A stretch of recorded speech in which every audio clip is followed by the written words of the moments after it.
So it is Monday night, and it is about 18 after the top of the hour. Raw just finished, and I was indisposed tonight. I wasn't able to be there. I was not actually at the GFW Impact tapings. I will be there on Wednesday and Thursday night. So the Wednesday show is going to start a little bit later, but we'll be able to cover live. Well, I'll be able to be there live for the last two nights of the tapings.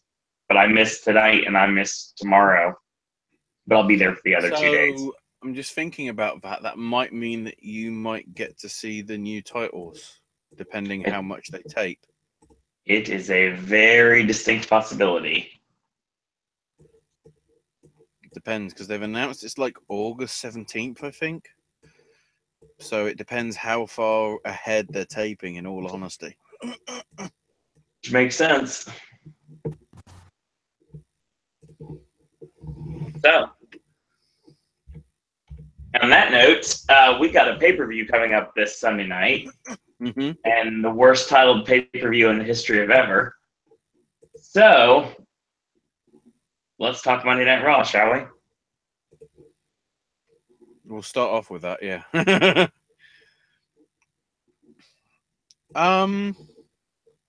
For a go-home show, it sort of wasn't too bad, in all honesty. I've seen worse.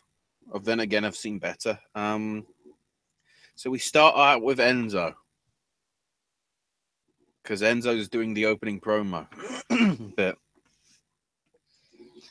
So he's like, I've had a pretty rough year. I've been attacked while getting ready to make love to a lady. Knocked out in the ring. Basically everything that he's done basically over the past 12 months, probably since SummerSlam. The whole Rusev stuff. The whole trying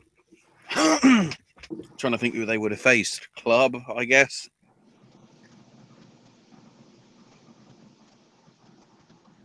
Or, the Good Brothers. Trying to think who else they've been bloody having fights with over the last. I guess Jinder. He said about how he went into counselling and whatever. All that sort of stuff. But all the fans had his back. Yet for the last 5 years, Cass has stood behind him, just watching and not wanting to do anything because, his true feelings were that he was better than all of it. Week after week, Enzo runs his mouth. Week after week, he's beat down. Week after week, he keeps getting back up. And nobody will put him down for good. Not Cass, not Conor McGregor, not whatever. Why do we keep bringing up Conor? My only negative thing about this. I'm one of the tough, resilient guys, I don't have to be something that I'm not. I'm confident in myself, I'm grateful that I've never been to the dark side. Random Star Wars reference, I guess. All the kids wearing the certified G gear, whether it be the stupid hair or the t-shirts or the, the necklaces or whatever. All that puts the dinner on his family's table. He's grateful for that. And all that sort of stuff, well, there's no way that you can teach that. And then he goes on to say his mouth hasn't dug a hole that he couldn't get out of, and he's got out of holes that are bigger than 7 foot. He's going to be going straight to the top. There may be a little surprise on your face, Cass, when them checks start showing up for merchandise, and for Cass it just says 0 dimes. Because let's be honest, the only merch success that you'll have is if you've got a t-shirt that says Casshole. And it's like, okay, that's good. But then as the music plays, he cuts them off and goes, no, I've got more to say. You and me, Cass, we were ride or die brothers. And you know what? It died in one of those tears a few weeks back. But then when you kicked me in the face with that boot, That was the CPR that I needed. And now I'm just a one-man army. And just like Tupac, it's all eyes on me. And it was like really well done from Enzo. It sort of, and buddy Charlie asked Cass about what he said, and buddy Cass says, you know, Enzo said all that, and yet he said nothing. You know, I'm the money of the pair, and I'll be winning Sunday. And I'm like, really? I think we prove what's wrong with you, Cass. You're not constant on your quality promos. Whereas Enzo seems to be. But then, of course, you know, he keeps running his mouth, and Enzo shows up and attacks him. And Adam Pearce is having to split him apart, along with other people. But the most important one is Adam Pearce. So here comes Sasha Banks, who's with Bayley, and they're taking on Nia Jax and Alexa Bliss. In not too bad a match, to be quite honest. The interesting thing is what happened midway through as they went to commercial. So Bayley basically got viciously thrown by Nia into the ringside barrier. And it appeared, I don't know whether this is kayfabe or not, probably, as if she's seriously hurt. And she got took to backstage and apparently was being checked on by trainers and medical people. She was never seen again on the show. Proof that Bayley is fucking dead. So all of a sudden it becomes a 2-on-1 handicap, but Sasha upsets the odds, takes out Nia, I can't remember how, but the finish comes with a bank statement on Alexa Bliss, and Alexa taps. I guess, depending on how you look at it, a good or bad omen happening right there, apparently.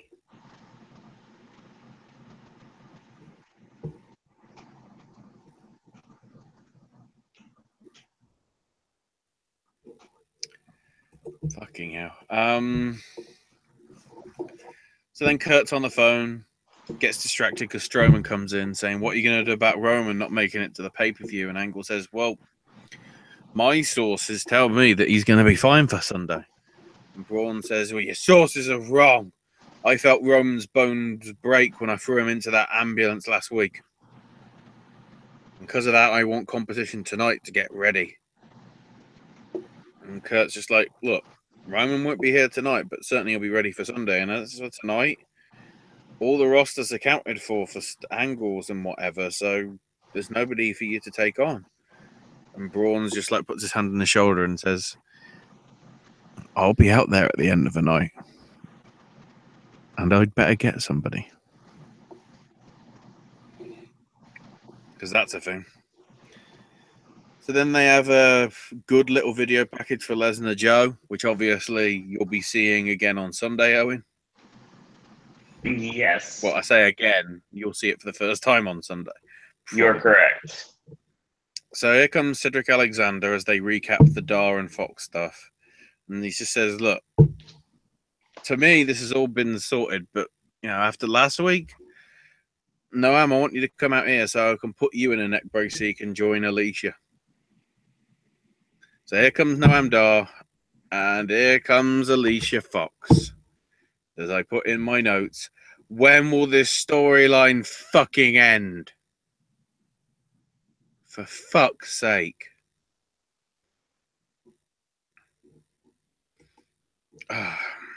It's a decent match, but it's just, I don't want to see it anymore. It needs to die. Alicia tries to do some sort of distraction, but that backfires because, yeah, I think Noam tries to roll up Cedric, but he just rolls through and then gives him a lung blower straight away. Like, just roll through into a standing position, lung blower, done.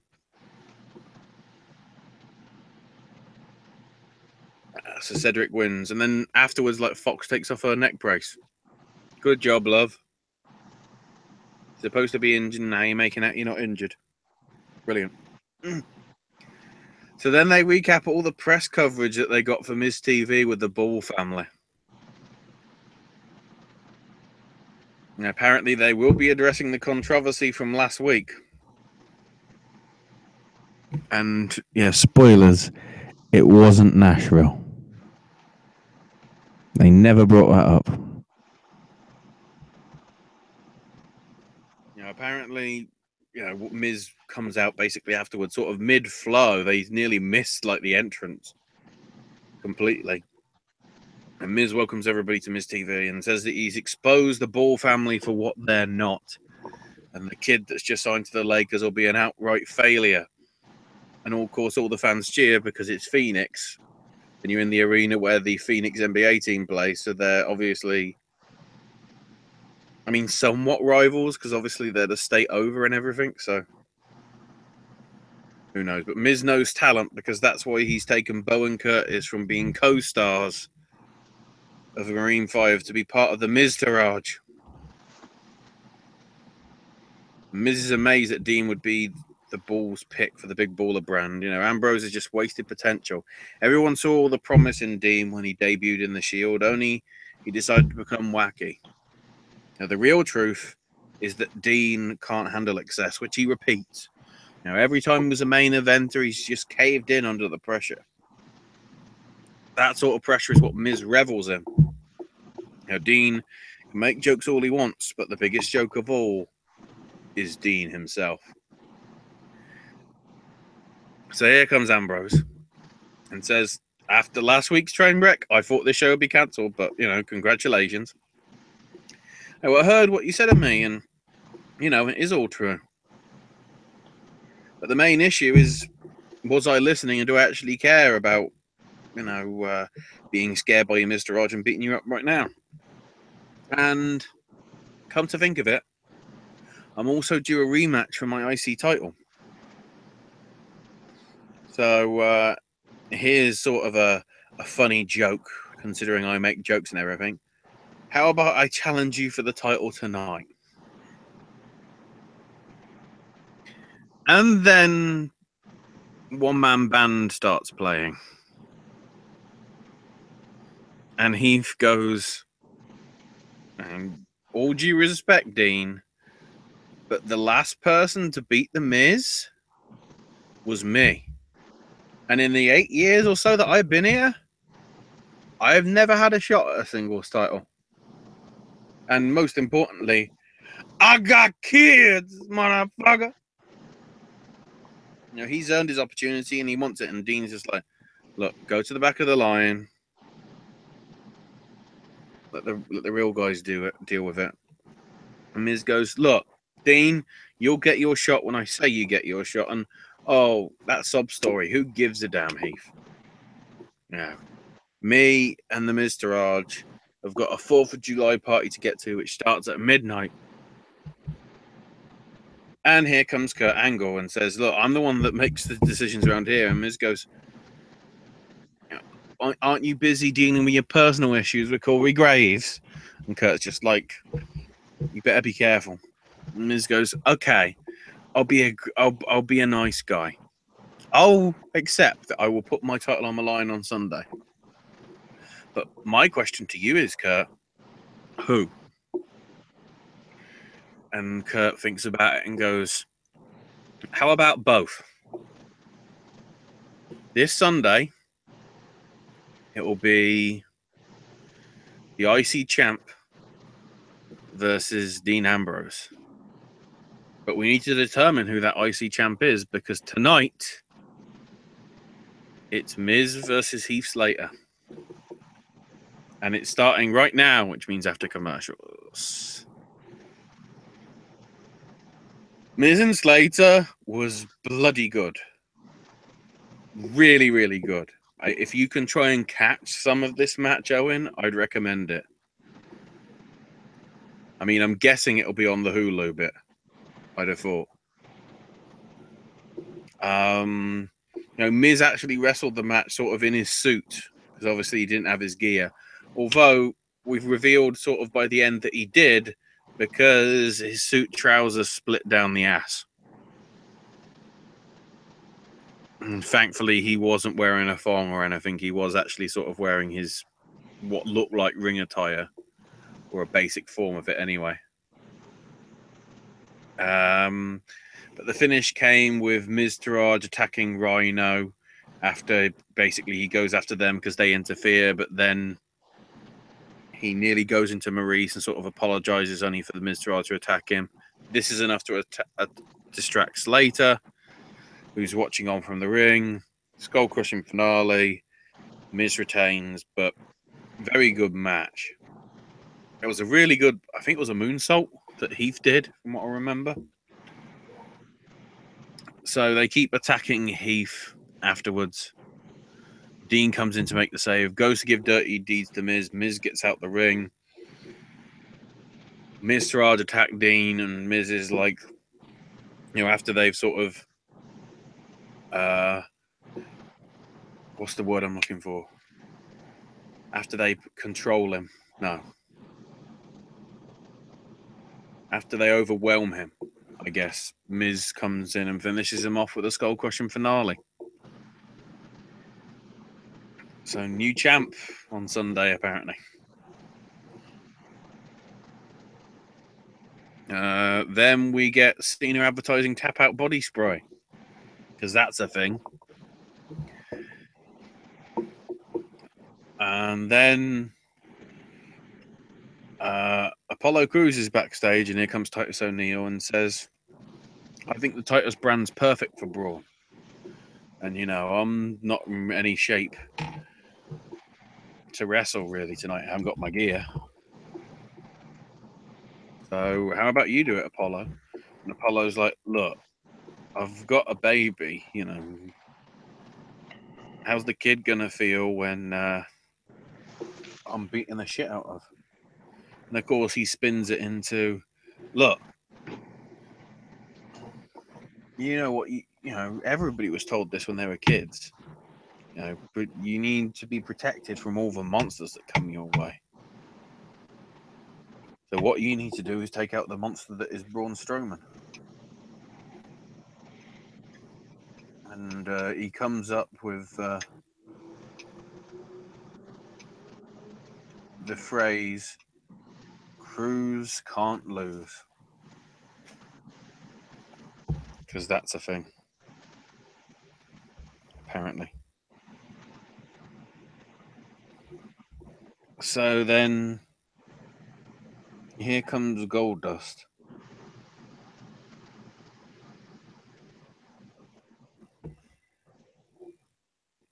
Well, actually, he's already in the ring. In all honesty.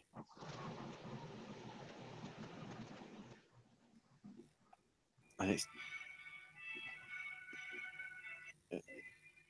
time. Hang on, need to get the sound right.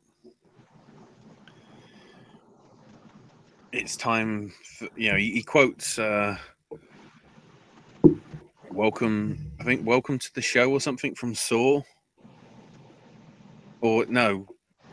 I mean it's time to play a game, I think. And I'm like, I think Triple H has got dibs on that Goldust. It's time for the premiere of the masterpiece that is the Shattered Truth. And he thanks some people, but focuses mainly on the naive, jealous, and selfish R-Truth, and the film will do what R-Truth has never done. Make him a star.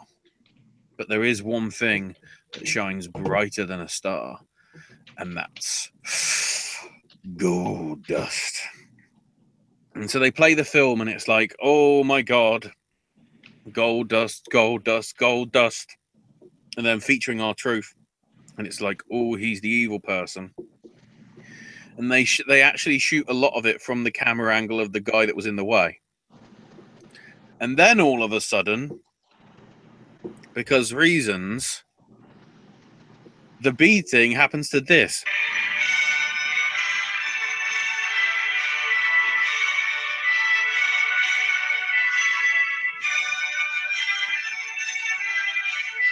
This is no yippee-ki-yay motherfucker Goldust. I have no clue what the fuck that was being used for this for. Because this sort of music is grand and special. The video package was fucking shit. If you want to know how to do a video package, go to the people that made the Lesnar Joe one. Because, you know, that needed this music. Hang on, let's skip forward. Yeah, this would have been great for the Lesnar Joe thing. Somebody put this together. Somebody edit the Lesnar Joe video to this music. Because it's fitting. Way more fitting. Way more. Anyway, but the film ends, and I can't remember where it ends or whether it gets cut off, but we cut to the live thing, and R-Truth is standing behind Goldust in his chair, snacking on God knows how much fucking popcorn. And Goldust, I guess, sees this on the screen and sort of is like, oh, and R-Truth beats the crap out of him, and Goldust escapes up the ramp, and R-Truth looks at him. Balls! And if it isn't on Balls, why the fuck is it on this show? And at the same time, balls! Let's keep saying that. So Sheamus and Cesaro with Angle. And Kurt says there needs to be a stipulation, you know, because the cage match did so well and the 2 out of 3 falls match did so well. So this might interest you, Owen. This Sunday, it's going to be Sheamus and Cesaro versus the Hardys in a 30-minute Iron Man match. Ooh, nice. So that's guaranteed to go half an hour. No matter what. And Sheamus is like, well, that's easy because we'll be able to put the Hardys out of their misery for good. And Cesaro says, look, you know, tonight I want competition. And Kurt says, how about Braun? And he's just like, hey, didn't you hear the crowd last week? They want me versus Balor. You know, they want to see a one-on-one match between us. And Kurt just goes, okay. And the phone rings and he answers and, you know, says to Sheamus and Cesaro, you know, that stipulation, just be careful what you wish for. And Kurt continues on, but you never see anything more from it. So shit's going down. So here comes Seth Rollins. Kurt's in the ring, saying, I should be facing Strowman right now. Yeah, you should, to be honest. Because then you can just go back to the Indies. Because you were much better there. You know, and last week's LA crowd doubted him winning, so he asked the crowd again, who thinks I'm going to lose? And of course, lots of cheering. And then who thinks? And Seth just grabs the mic and says, I've got a question of my own. Who thinks Kurt Hawkins should shut up? And attacks him. The bell rings. Kurt comes in for a strike. Seth punches him off. The Angel Maker. Well, I guess because of the move, is it more like a rain trigger? That's what it was originally called. The rain trigger? Because it really isn't the Angel. No. Because it basically is the V trigger combined with the Rainmaker. But whatever. And basically, that match is over in 15 seconds. Apparently. And Seth says, you know, you may be everywhere, Bray, but every time I want to fight you, you're nowhere to be found. But the truth of the matter is, you don't need to be anybody's savior. Because all my imperfections, all my past problems, I embrace my mistakes just as like scars. You know, I take those bad bits of my character, carry them with me because they make me stronger. Yeah, because this Sunday will be the wrath of Rollins. And it will be proved that Wyatt is not a god. And the only question after Great Balls of Fire will be if Wyatt's a man or a coward. So then we get the Joe Lesnar interview.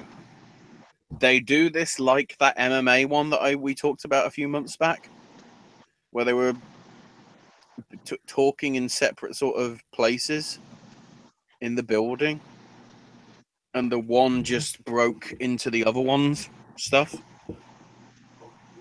He basically, he's like, you want to do this? And he sort of went off as if to try and find him somewhere in the building sort of thing. And the other guy, in Dominic Cruz, was just like, all right, whatever. I think, yeah, it was Dominic Cruz, and I can't remember who he faced when he lost a few months back. Either way, so they do it like this, but you know, it starts off with Cole like going to be doing the interview, but Joe goes, no. I've got some questions myself, thanks. And he goes to ask Paul, how did it feel to be choked out? And Brock just goes, whoa. Why are you talking to him? It's me you're facing Sunday, not him. And it seems unscripted, and possibly it partially was, but they really did it nice, as if to go back and forth, like, I'm just going to walk in Sunday as champ, and I'm going to walk out. And Joe's like, oh, really? All that sort of stuff. And, he's like, I understand what you're trying to do, Joe. Lesnar's going, I understand the intimidation tactics that you're doing. I did it to Rock. I did it to Cena. I did it to Triple H. I did it to The Undertaker. I did it to all those guys. And Joe's like, oh, you're listing off names. Well, how about I list off my names? Yeah, I've taken out Daniel Bryan. And literally everybody in WWE is going, when did Samoa Joe face Daniel Bryan? Me and Owen go, oh, he's bringing up shit outside of WWE. Indeed. I've taken down AJ Styles. Oh, he's bringing up TNA.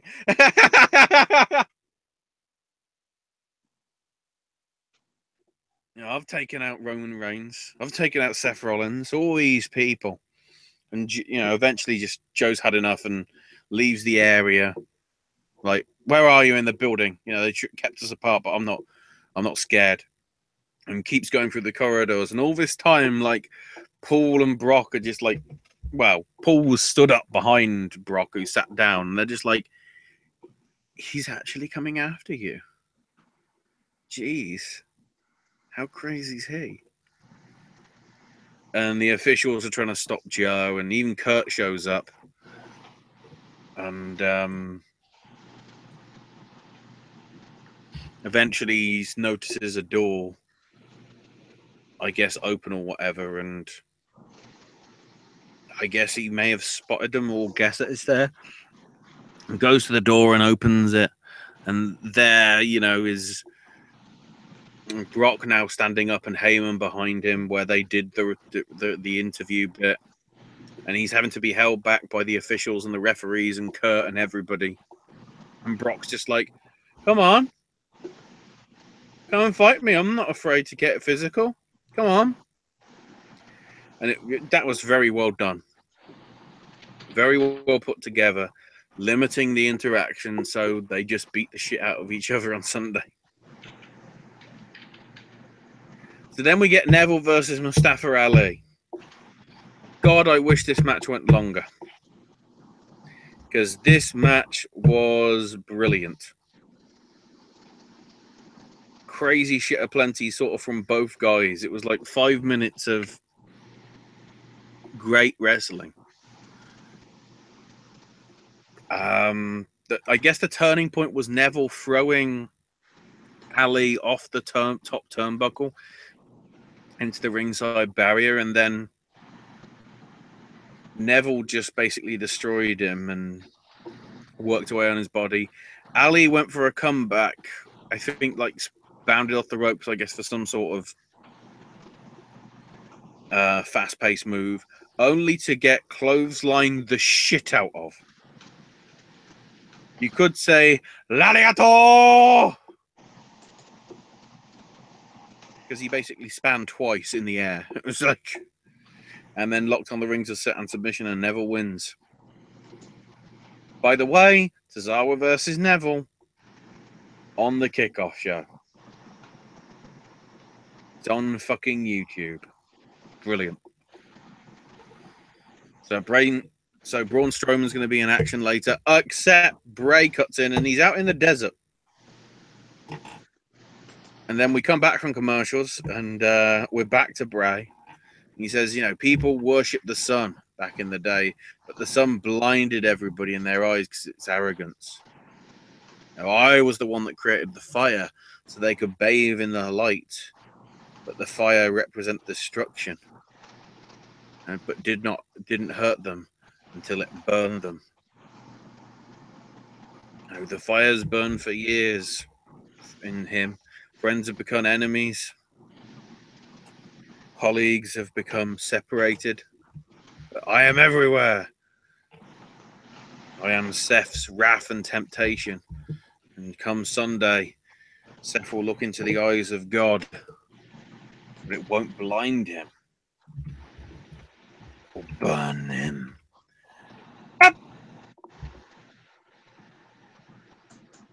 So now Charlie's talking with Alexa Bliss backstage and just goes, in further proof of what the fuck are you doing, creative? Charlie's like, we just saw you lose to Sasha Banks tonight. Is that a sign that you're going to lose the title on Sunday? Can you stop asking these stupid fucking questions, you stupid fucking bitch? And and creative, come up with better fucking ideas, you stupid cunt. And Bliss just rightfully went, didn't you see the tactics? I let Sasha win. Let her do all her stuff so I don't really exhaust myself going into our match on Sunday. And Charlie goes, excuse me, but that just is an utter lie, isn't it? What? And Alexa goes, well, no one cares what you think. That's why you've got a microphone and I've got the Raw Women's Championship. And that will still be on my shoulder come Monday morning. So I guess we're supposed to hate the fucking interviewers and love the heels for smacking down on the interviewers. They really aren't doing this right. At all. So it's time for Finn Balor versus Cesaro. Admittedly, the Hardys come on commentary with a mix of just being the Hardys and also tinges from Matt of yes and wonderful. And admittedly, I don't think there was a delete.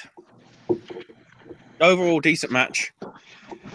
Actually, really good between Balor and Cesaro.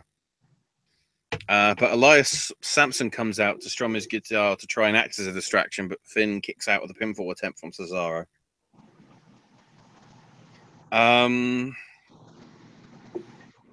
So at this point, Matt and Jeff are just like, look, we know Finn's good, so we'll keep an eye on him. And it sort of looks as if Sheamus and Sampson are trying to take advantage of this. So Matt and Jeff take him out. Cesaro basically goes in to sort of help out as well. And then Finn does a crazy plancher outside onto all five. And then I don't know whether it's Sampson or Sheamus or both, but somebody gets Twister Fated, somebody gets Swanton bombed. And then Cesaro, I think, uppercuts Jeff, only to get basically drop kicked. Cesaro gets drop kicked by Finn into the barrier outside, throws him in the ring, climbs up the turnbuckle, coup de grace, Finn wins. So yes, Elias Sampson and Finn Balor are not on this pay-per-view. What the fuck?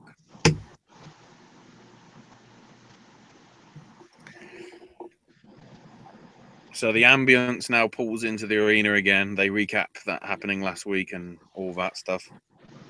Here comes Braun and says, I love hurting Roman Reigns, and the fact is I can keep doing it because Roman, being the stupid idiot that he is, keeps getting up. Now, Sunday, Roman will get destroyed in the ambulance match. But considering he isn't here, I want my competition, so bring it out, Kerr. Here comes Titus, who does a long-winded intro for his man, Apollo Crews. By the way, we start this at basically 1 past the hour. So there's some little sort of back and forth technical stuff, but eventually Strowman big boots him, throws him out the ring, lets the count happen, and then like about 6 or 7 goes outside, throws him back in the ring, works down on him further. Apollo gets somewhat of a mini comeback, but then he goes for a senton. Braun kicks him in the back and basically practically nearly kicks him out of the ring because he kicks him that high and hard. Just a really good spot, in all honesty. It's just like, okay, that was a pretty visually stunning. Gives him a running power slam. 1, 2. Braun stops the count by lifting him up. Gives him a second one. Gives him a third one. Then goes for the count. Braun is the winner. Titus goes in to sort of protect Braun. Goes after him. Protect Apollo. But then Braun, he basically goes and punches Braun, which is stupid because Braun just destroys him. Gives him the bloody the running power slam as well. Then grabs Crews, throws him over the barricade, drags him over to the ambulance, throws him in the back, bangs on the back. Nothing happens.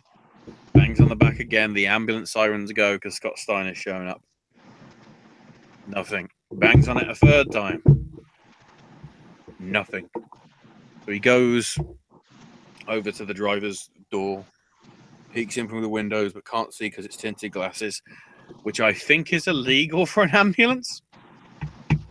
Just saying.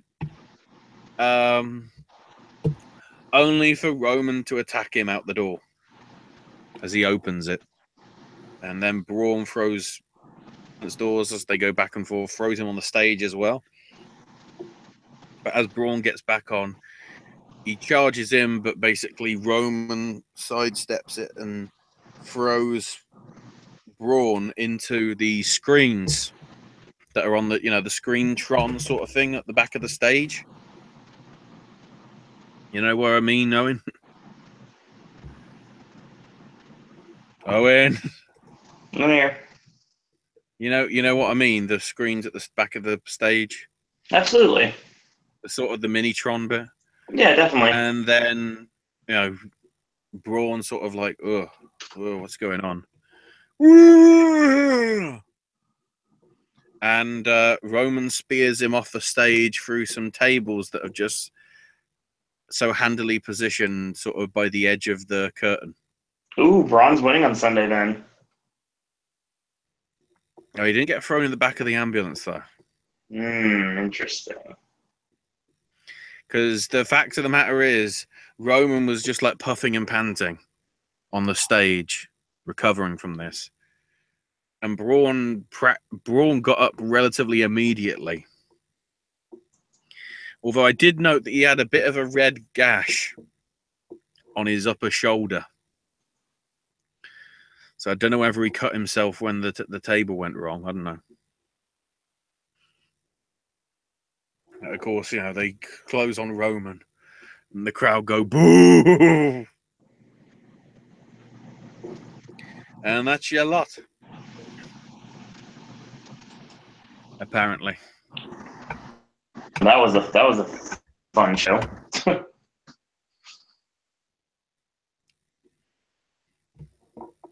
I mean, we've got pay-per-view coming up on Sunday. We've got the Wednesday show coming up technically tomorrow when you listen to this, if you're not listening live.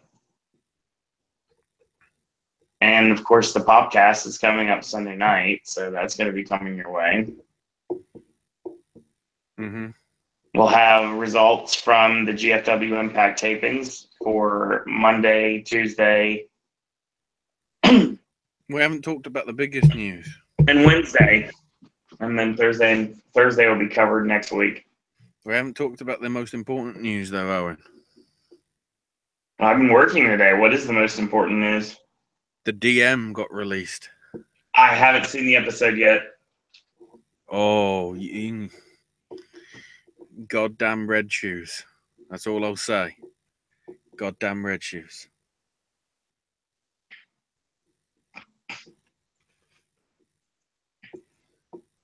I mean, you want to cover night 2 right now, or do you want to wait until Wednesday? No, we might as well do it Wednesday because there ain't going to be anything to cover otherwise, New Japan, if we don't. So That's fine. Well, it sounds like that's your show. yeah, that's where it finished off. Overall, not too bad. The Enzo, although the Enzo versus Cass match is probably going to be shit, the build up they did was actually pretty decent. The Lesnar Joe stuff was great. The Seth Wyatt stuff, not too bad. The 30-minute Iron Man match really does intrigue me for the tag titles. Alexa and Sasha is better than probably anything that the women's roster can give us right now. The fact that Tozawa's and Neville is going to be free on YouTube is great for people that don't pay for the network.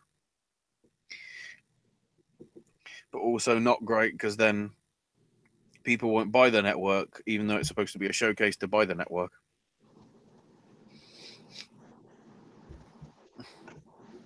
And, the Gold Star Truth thing, who gives a fuck? And part 78 of Dean versus Miz is on its way. Oh, boy. Apparently. So, I think that's our show. Mm-hmm.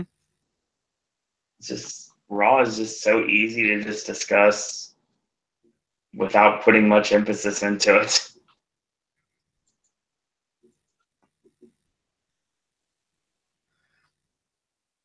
It's a shame. Well, it should be all right.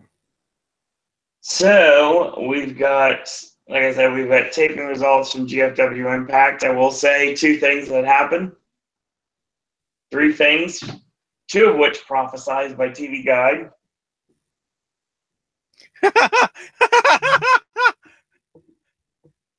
Remember what we were talking about with Alberto joining LAX? Well, that was me saying that. That's what happened. Well, it may have. Well, it's building. We'll see what happens the next couple days. Yeah.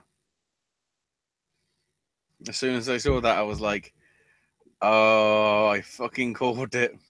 Yes, you did. Andrew Everett stole. He's just got over as a great face, and you immediately make him heel.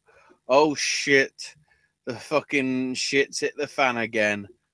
Fucking hell. Trevor Lee steals the X Division Championship. Okay. And the big news, at least for me, and something I'm excited about to be able to see this person work live, ACH has signed with Impact.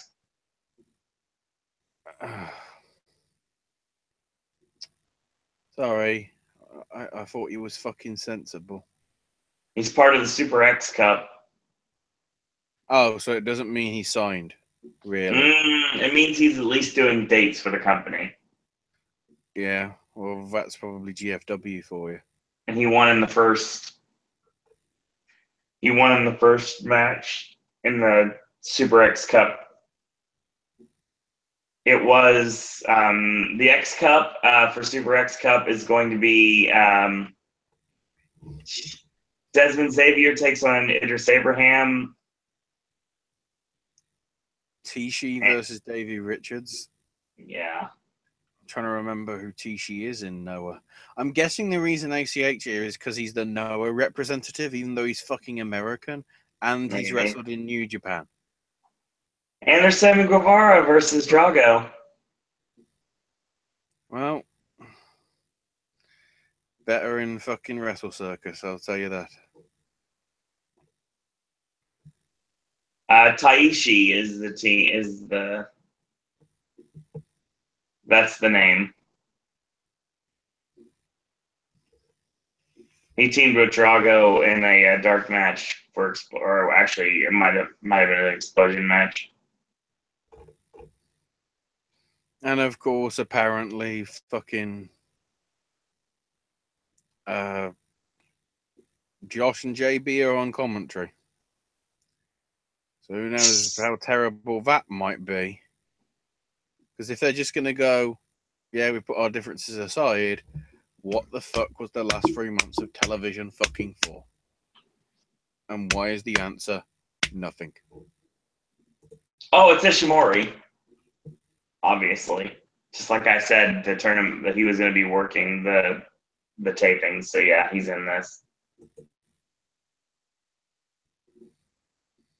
It's Ishimori versus Davey Richards.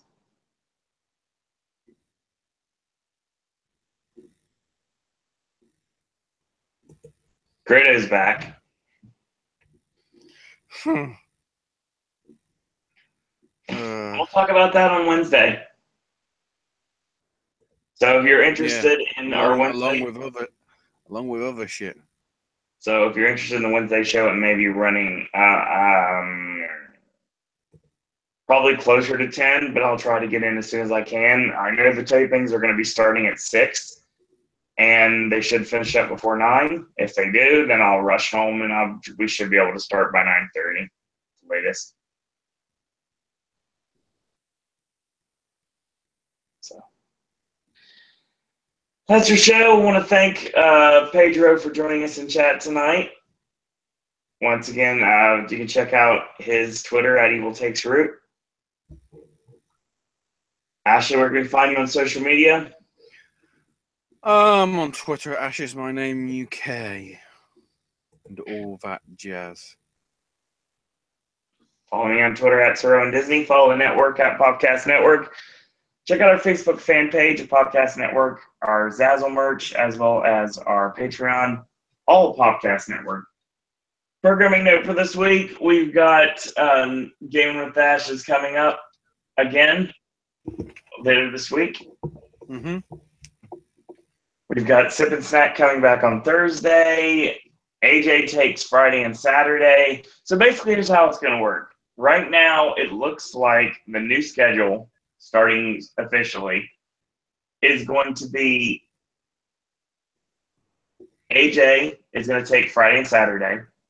Ashley's going to take Sunday and Monday. Tuesday is Raw, technically, because but it'll be live on Monday night. So Tuesday and Wednesday is wrestling. Thursday, Sip and Snack, and then we're back Friday and Saturday for AJ. So AJ gets 2 days, Ashley gets 2 days, I get 1 day, and wrestling gets 2 days. I get 2 days. Yes. With respect, I think next week it'll be 1 day because Sunday/Monday will be the Great Balls of Fire podcast. When there's a pay-per-view, that's a different situation. But otherwise, you'll have 2. If I need them. Have to buy more fucking food, aren't I? Yes. Because Sip and Snack may be returning to a British style. Kind of like what James used to do with random flavors. I might end up coming back. So, that's your show. If you haven't yet checked it out, check out our Wednesday Wrestling podcast from last week and also our Slammiversary and New Japan Pro Wrestling Long Beach G1 USA Special Night 1 podcast from last night. And as always, in a world with over a billion wrestling podcasts, we're very pleased that once more this evening you've chosen a podcast. I want to thank everyone for watching. Thanks, everyone, for listening. And until tomorrow, boys and girls, happy 4th of July. And that's all we got to say about that. Yippee-ki-yay, motherfuckers! 4th of July! Like the fireworks! A bomb, bomb, bomb, bomb! A bomb, bomb, bomb, bomb, bomb!